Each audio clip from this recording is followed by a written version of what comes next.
आप सभी बच्चों के मन में एक सवाल है कि भाई यूजीसी नेट का एग्जाम तो 5 जुलाई को खत्म हो चुके हैं, लेकिन अभी तक उसकी आंसर की नहीं आई है। तो जितना इंतजार आप सबको है आंसर की का, उतना ही इंतजार हम सबको भी है आंसर की का। तो आज हमारे साथ अनिल सर, योगेश सर और निर्मल सर इसी विषय पर चर्चा करने के लिए जुड़े हैं।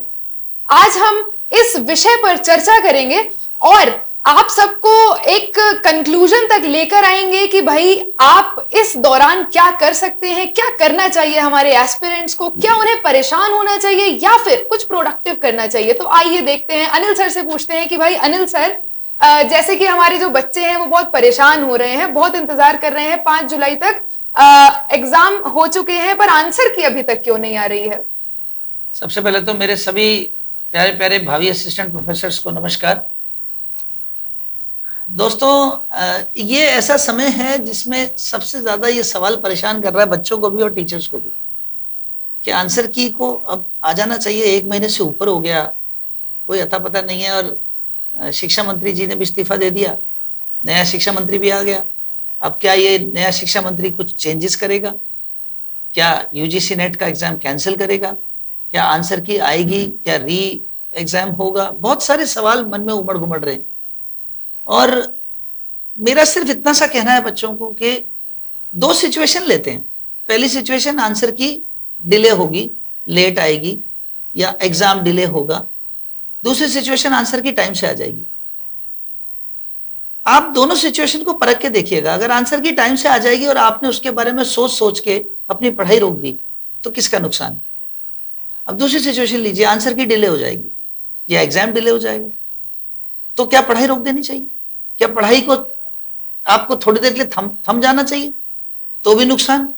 तो दोनों ही सूरतों में एक बच्चे को क्या करना है, उसको पढ़ाई नहीं रोकनी अपनी, उसको डबल अप स्पीड से पढ़ाई करनी है। सब्जेक्ट की तैयारी पूरी ताकत से लगानी है पेपर 2 की, क्योंकि ये पेपर 2 की तैयारी आपके नेक्स्ट एग्जाम में, एपी में, असिस्टेंट प्रोफेसर में और आगे आने वाले सेट के एग्जाम्स में भी। और मैं आपको यूजीसी नेट का पुराना ट्रैक रिकॉर्ड देख के बता दूं, पिछले साल भी यही हुआ था कि जब जून का एग्जाम कैंसिल हुआ था ऑफलाइन और सितंबर में दोबारा हुआ था, तो पूरे देश में यही सोच थी कि अब तो दिसंबर वाला सेशन लेट होगा, और वो लेट नहीं हुआ। वो दिसंबर का सेशन दिसंबर में ही उसने पूरे टाइम से किया, 2-4 दिन का फर्क रहा, 7 जनवरी को एग्जाम शुरू हो गए। तो यूजीसी नेट का जो पुराना साइकिल है, क्यों निर्मल सर, पुरानी साइकिल का ट्रैक को देखते हुए तो और बच्चों को अभी क्या करना चाहिए? बिल्कुल सर ने बिल्कुल सही कहा है कि जो नेक्स्ट साइकिल है वो बिल्कुल टाइम पर होगा। ऐसा नहीं है कि आंसर की डिले हो रही है या फिर रिजल्ट डिले हो रहा है तो उसका प्रभाव हमारे नेक्स्ट एग्जाम पर पड़ेगा, ऐसा नहीं है। और बच्चों, आप ये मत देखिए कि आंसर की डिले हो रही है, आप ये देखिए कि हमारा टाइम निकल रहा है और नेक्स्ट साइकिल जो है वो बहुत जल्दी, फॉर्म फिलिंग भी स्टार्ट हो जाएंगे सितंबर अक्टूबर के आसपास। तो आपको जो है अगला जो अपना एग्जाम है उसको टारगेट करना चाहिए। अभी तक आंसर की नहीं आई है और जब तक एक विद्यार्थी को सफलता नहीं मिल जाती तब तक उसे रुकना नहीं चाहिए, बिल्कुल उसे रेगुलर रहना चाहिए। अभी फाइनल आपका रिजल्ट अवेटेड है, अभी नहीं आया है, तो अभी आप सक्सेसफुल अभी नहीं हुए हो तो आपको अपनी तैयारी कंटिन्यू रखनी चाहिए। आप बताइए योगेश सर, आप क्या कहते हैं इस बारे में? सर, इसमें 2 बातें हैं। पहली ये कि जिन भी स्टूडेंट ने एग्जाम दिया है तो उनके मन में रोष है, बिल्कुल ये सच बात है, हमें एक्सेप्ट भी करनी चाहिए, क्योंकि जब हमने अपना काम किया और मेहनत भी की है और एक स्टूडेंट होता है, मुझे लगता है कि पूरे ब्रह्मांड में सबसे लेबोरियस अगर एक कम्युनिटी देखी जाए तो वो स्टूडेंट होता है। वो डे बाय डे लर्निंग, उसे नहीं पता होता रात और दिन का, सुबह का, शाम का, अपने ब्रेकफास्ट के लिए, अपने डिनर के लिए भी वो काफी बार जद्दोजहद करता रहता है। तो ये सच है कि एग्जाम देने के बाद उसको परिणाम का तो पता लगे ना, एक आइडिया तो लगे। यहाँ पे मैं एनटीए या फिर दूसरी जो भी अथॉरिटीज हैं उनके लिए मैं एक चीज और बोलना चाहूंगा कि एटलीस्ट एक नोटिफिकेशन के द्वारा हम लोग एक क्लैरिटी दे सकते हैं कि भाई हम लोग we are working on it, या फिर हम लोग इस पे काम कर रहे हैं, जल्दी ही आपको कोई अपडेट आएगा। ये चीज अगर क्लैरिटी अगर देते हैं तो स्टूडेंट की भी सेटिस्फेक्शन होगा। अभी सिचुएशन क्या हो रही है कि कई स्टूडेंट के दिमाग में ये भी है कि सर क्या दोबारा एग्जाम होगा? दोबारा एग्जाम होना आप समझ सकते हैं कि कितनी बड़ी एक प्रोसेस है। और स्टूडेंट के मन में, जैसे अभी आपने देखा कि नीट के स्टूडेंट थे, उनका वापस से एग्जाम लिया गया, चलो रिजल्ट भी आ गया, तो भाई नीट और नेट ज्यादा डिफरेंस नहीं है, एक ई का डिफरेंस है। तो हमारे स्टूडेंट के साथ भी ऐसा क्यों? उनको भी क्लैरिफिकेशन तो मिले ना कि भाई हमारा जल्दी से जो भी एक मुझे ऐसा लगता है हमारे एक ई कम है। एक ई कम है। दूसरी चीज, यही केस आपका हाई कोर्ट में भी गया। तो हाई कोर्ट में कुछ सोशियोलॉजी सब्जेक्ट के लिए तो उन्होंने बोला है कि भाई सोशियोलॉजी का जो आपका आंसर की है 6 अगस्त तक तो आपको होल्ड करनी है, निकाल ही नहीं सकते। अब फिर से कंफ्यूजन की स्थिति हो गई। तो कहीं ना कहीं स्टूडेंट के, अभी मैं एक लाइव सेशन कर रहा था यूट्यूब के ऊपर, उसमें स्टूडेंट ने बोला कि सर हम लोग एग्जाम से पहले 10 घंटे या फिर लगभग 10 घंटे एवरेज हम पढ़ाई कर रहे थे, लेकिन अभी वो 4 से 5 घंटे के ऊपर आ गई। लेकिन एंड ऑफ द डे जो भी है भाई, गीता का एक कंसेप्ट है कि हमको तो कर्म में ही विश्वास करना है। जब तक हम सक्सेस नहीं हो जाते, सफल नहीं हो जाते, एक चींटी की बात ही अपने को अपनी रेस जारी रखनी है। तो आप सभी लोगों के लिए यही एक मेरा निवेदन है कि आप कंटिन्यूटी रखें, कंटिन्यूटी ब्रेक नहीं करें।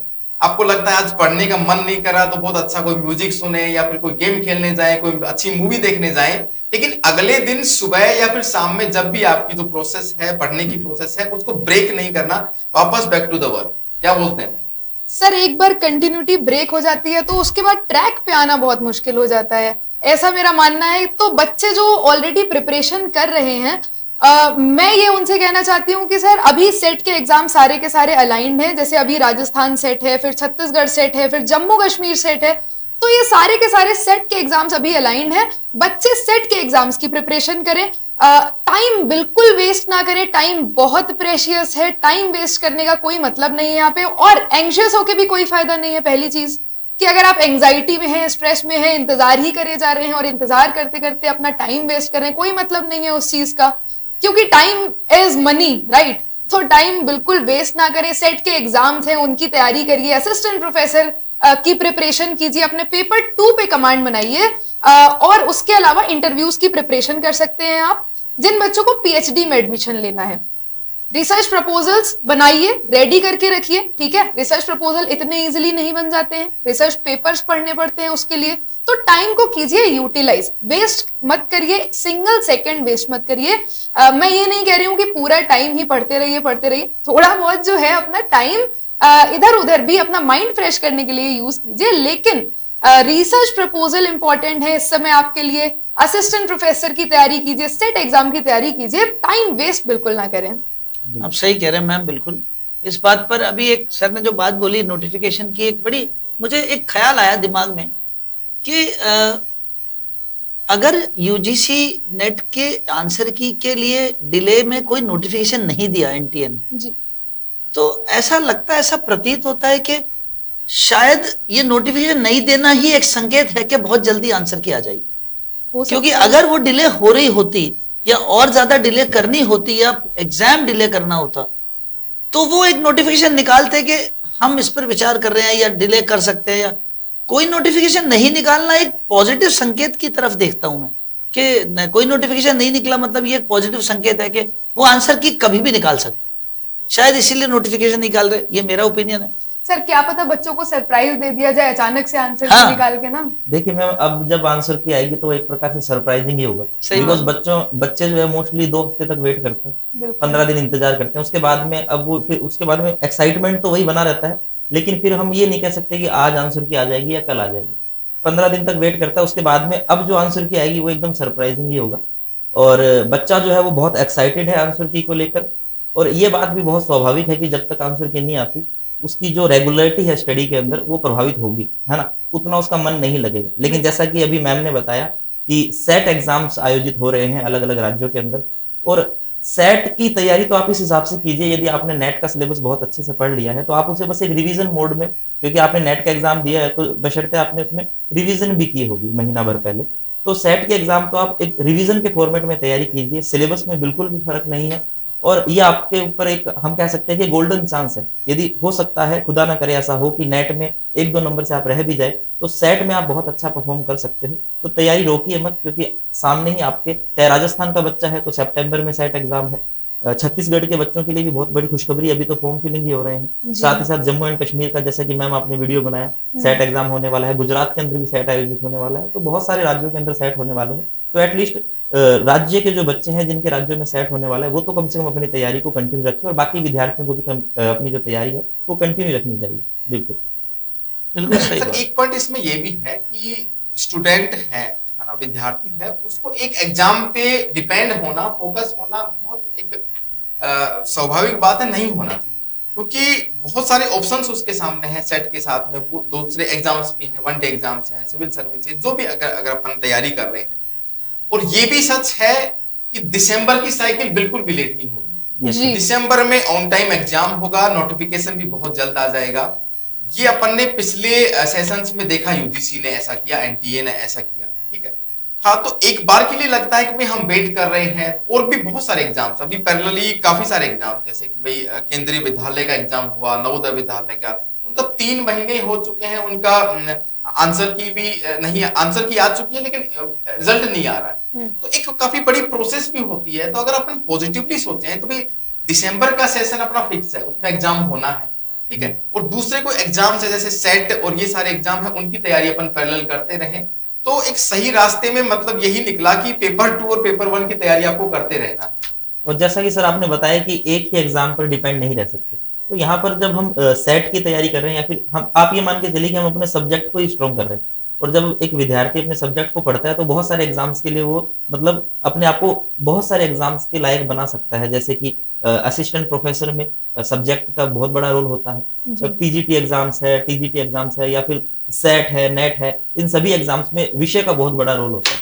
तो सीधी सी बात यही है कि अपने सब्जेक्ट को स्ट्रॉन्ग कीजिए, ताकि आप आने वाले, चाहे वो सेट का एग्जाम हो, असिस्टेंट प्रोफेसर का एग्जाम हो, या यूजीसी नेट एग्जाम हो, सभी को आप एक ही तैयारी के साथ में क्वालिफाई कर पाए।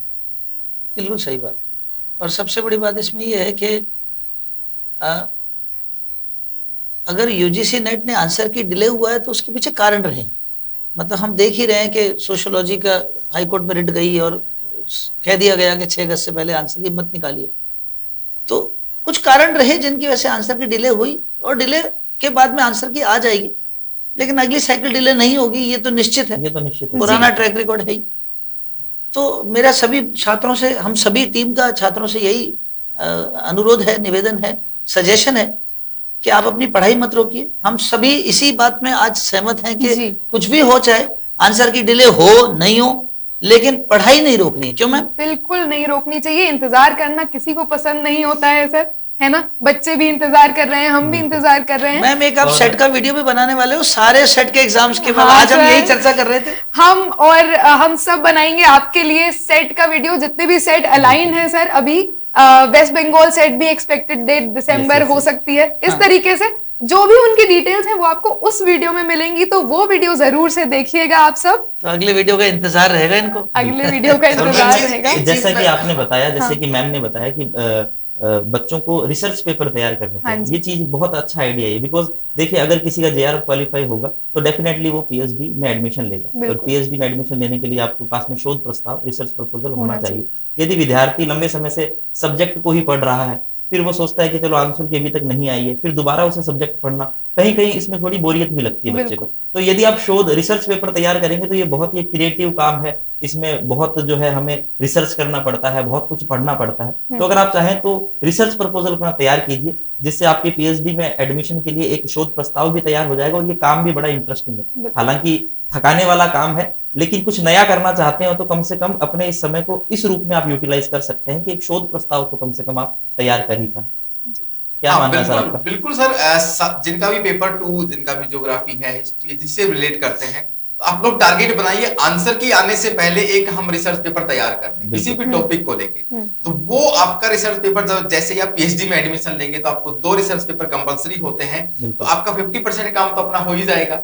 और मान के चलिए जब भी कोई एक एस्पिरेंट तैयारी करता है तो खुद में ही एक अनुभव या फिर एक खुद में एक फीलिंग्स आने लगती है कि सर अभी रिजल्ट नहीं आया है, लेकिन कई स्टूडेंट कई ऐसे बोल सकते हैं कि भाई इस बार ना मेरा नेट तो 100% क्वालिफाई है, इस बार पीएचडी ओनली तो मेरा क्वालिफाई हो ही जाएगा। और कुछ स्टूडेंट ये भी कह देते हैं कि नहीं सर इस बार मेरा जेआरएफ पक्का है। तो मतलब कहीं ना कहीं आपको एनटीए की एक लेटर है या फिर उसका कहीं की सिग्नेचर की जरूरत है। मतलब आपकी तैयारी पूरी है तो आप ये जो साइड की जो काम है इनको कंप्लीट कर सकते हैं, और गैप देने की बिल्कुल भी जरूरत नहीं। इससे आपकी तैयारी में एक नयापन आ जाएगा। शोध आप रिसर्च प्रस्ताव, शोध प्रस्ताव लिखोगे तो एक नयापन भी आ जाएगा, इतनी बोरियत भी नहीं होगी, और ये काम भी बड़ा इंटरेस्टिंग भी है। शोध प्रस्ताव के लिए क्या है सबसे बड़ी बात जो अभी मैंने बताई इनको, और पिछली क्लास में भी मैंने बताई थी शोध, अभी मैम ने भी वही बात बोली थी, शोध प्रस्ताव के लिए सबसे पहले जो एक्सरसाइज करनी होती है वो लिटरेचर रिव्यू की करनी होती है। बिल्कुल सर। साहित्य समीक्षा सबसे ज्यादा जरूरी है। शोध प्रस्ताव लिखना जो है ना, वो अपने आप में जो काम है वो उससे पहले का जो, वो कहते हैं ना कि it's a tip of the glacier, कि शोध प्रस्ताव लिखना एक समस्या नहीं है, समस्या उससे पहले की है साहित्य समीक्षा। जितना ज्यादा आप लिटरेचर रिव्यू करेंगे उतना ज्यादा आप उस अपने सब्जेक्ट के नजदीक जाएंगे, उतना ज्यादा आप अपने रिसर्च पेपर के लिए, अपनी रिसर्च प्रॉब्लम के लिए आप उस पर ज्यादा आपका दिमाग खुलेगा। तो साहित्य समीक्षा का समय है ये। अपने जो भी रिसर्च पेपर, जैसे कि सर ने बताया, रिसर्च पेपर पे तैयारी करना शुरू कीजिए। तो वो तैयारी का मतलब है साहित्य समीक्षा। लिटरेचर रिव्यू करना शुरू कीजिए। गूगल स्कॉलर एक अच्छी साइट है, आपके जे स्टोर बहुत अच्छी साइट है, आपके ये शोध गंगा बहुत अच्छी साइट है, शोध गंगोत्री, ये सबसे आप रिसर्च पेपर जो हैं उनको आप सर्च करिए, जो लिटरेचर रिव्यू है वो करिए। वहां से आप रिसर्च पेपर का फॉर्मेट देख सकते हैं कि एक रिसर्च पेपर कैसे लिखा जाता है। बिल्कुल। और ये रिसर्च के लिए जो आप साहित्य समीक्षा करेंगे, इससे आपके दो फायदे होंगे।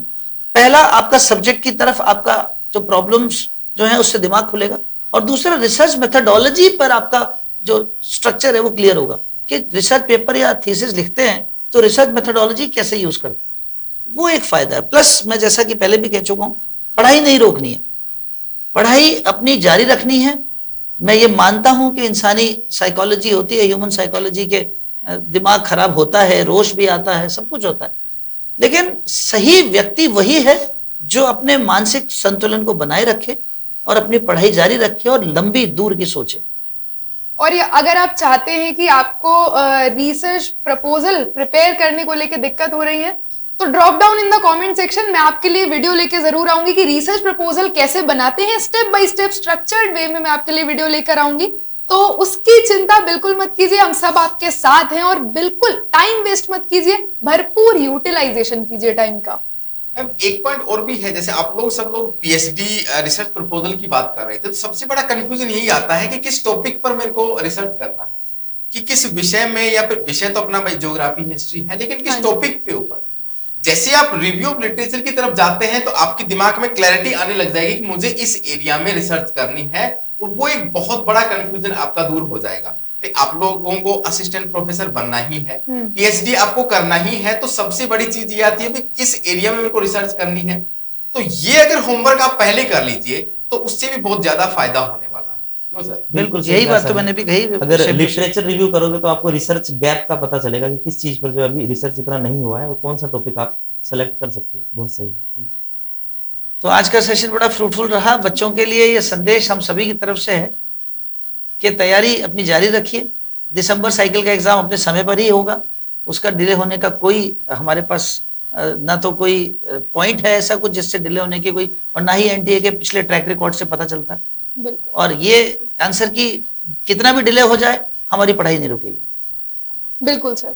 तो इसी के साथ आप सबसे विदा लेते हैं। हम सबकी शुभकामनाएं सभी बच्चों के साथ हैं। बहुत बहुत धन्यवाद। नमस्कार। Thank you sir.